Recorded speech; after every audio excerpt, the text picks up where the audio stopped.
এই যে রমজান মাস সামনে আসে দেখে নিয়েন, বহু ব্যবসায়ী তাহাজ্জুদ পড়বে, তারাবিও পড়বে, মসজিদে গিয়ে ফটর ফটর করা শুরু করবে, লাইট নাই কেন, এসি নাই কেন, ফ্যান চলে না কেন, বড় বড় কথা। সারা বছর তো মসজিদে আসে নাই, তারাবি নামাজে আসবে। আবার দেখবেন অনেকে সারাদিন তো মসজিদ নাই, জুমার দিনে যায়, জুমার দিনে গিয়ে বলে, এই ইমাম সাহেব ওটা করেন নাই কেন, এই মুয়াজ্জিন সাহেব এটা করেন নাই কেন। আছে না এমন লোক? এই শ্রেণীর মানুষ আছে দেখবেন, এরাই ফটর ফটর বেশি করে রমজান মাসে। রমজান মাসে দেখবেন নামাজে তারাবিও পড়বে, মাপেও কম দিবে। এরকম লোক আছে না? মাপে যারা কম দেয়, এই পাপের কারণে সমাজের মধ্যে দুর্ভিক্ষ নেমে আসে। আমাদের অর্থনৈতিক অবস্থা এমন জায়গায় দাঁড়িয়ে আছে না, দুর্ভিক্ষ যদি চলে আসে অবাক হওয়ার কিছু নাই। দুর্ভিক্ষ চলে আসলে আপনার অবাক হতে পারেন, আমি অবাক হব না।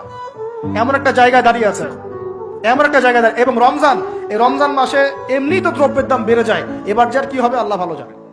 আমার মনে হয়, আমার ভয় হয়, একদম নিম্নবিত্ত মানুষ যারা এবার রোজা রেখে ইফতার যখন করবে তখন হাত তুলে আল্লাহর কাছে বদদোয়া করা শুরু করবে। এটা আমার ভয় হয়। এবার অপেক্ষা করেন, দেখতে থাকেন সামনে কি হয়। প্রতিটা পণ্যের দাম অলরেডি বাড়া শুরু হয়ে গেছে। কিছু কিছু বৈশ্বিক কারণ আছে, এগুলোর কারণে যেমন বাড়ছে, আবার কিছু কিছু আমাদের নিজস্ব মানব সৃষ্ট কারণ আছে, এই কারণেও বাড়ছে। মানব সৃষ্ট কারণগুলো বুঝতে হলে আপনাকে বেসিক কিছু অর্থনীতি বুঝতে হবে। এটা পড়াশোনা করেন, দেখবেন আমি গত লেকচারে বলেছিলাম। আল্লাহ রাব্বুল আলামিন আমাদের সবাইকে হালাল খাওয়ার তৌফিক দান করুন। সমাধান কি তাহলে? সমাধান হচ্ছে অপচয় কমাতে হবে। 5টা খেজুরে ইফতার হয়ে গেলে 6 নম্বর খেজুর দান করে দেন, 6 নম্বর খেজুর দান করে দেন। সদকাগুলো বেশি বেশি বাড়িয়ে দেন। এই যে মানুষগুলো খেতে পারবে না, ওদের ঘরে ঘরে গিয়ে ইফতারগুলো পৌঁছে দেন, মাসের বাজার করে দেন। যাদের সামর্থ্য আছে, জাকাত ফরজ হয়েছে, জাকাতগুলো দিয়ে দেন। আল্লাহ পাক তৌফিক দান করুন। দুর্নীতি বন্ধ করেন, কালো টাকা বন্ধ করেন। কত টাকা পাচার হয়ে গেল বিদেশে, সেগুলো কে ফিরিয়ে নিয়ে আসবে? এ দায়িত্ব কার? মনে রাখবেন, একটা পাপের হিসেব না দিয়ে কাল কিয়ামতের মাঠে কোনো দায়িত্বশীল পার পাবে না ইনশাআল্লাহ। কোনো দায়িত্বশীল না। না, এই যে আমি লেকচার দিচ্ছি না, আল্লাহ পাক আমাকেও দাঁড় করাবেন।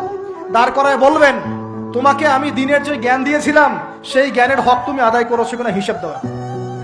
এই যে বড় বড় মুফাসসিরে কোরআন, মুফতি, মুহাদ্দিস বসাচ্ছেন, পাংখা দিয়ে বাতাস করছেন, হ্যাঁ, চা খাওয়াচ্ছেন, কফি খাওয়াচ্ছেন। এক একজনকে আল্লাহ পাক দাঁড় করাবেন, বলবেন, কোরআন সুন্নাহর যে আমানত দিয়েছিলাম সে আমানতের সাথে কতটুকু তুমি হক আদায় করেছো, হিসেব না দিয়ে পার পাবে না তুমি। ফাইজলামি মনে করেছেন নাকি দিনকে? ঠিক একই ভাবে সমাজের, রাষ্ট্রের দায়িত্ব আল্লাহ পাক যাদেরকে দিয়েছেন, এক একজন ব্যক্তিকে আল্লাহ পাক দাঁড় করাবেন। দাঁড় করা জিজ্ঞাসা করবেন, কোন কোন জনগণের কোন কোন হক তুমি নষ্ট করেছো, কার কার হক দিয়েছো, কার কার দাও নাই, সবার সামনে হিসাব দাও, তারপর জান্নাতে যেতে পারবে। এত সহজ না।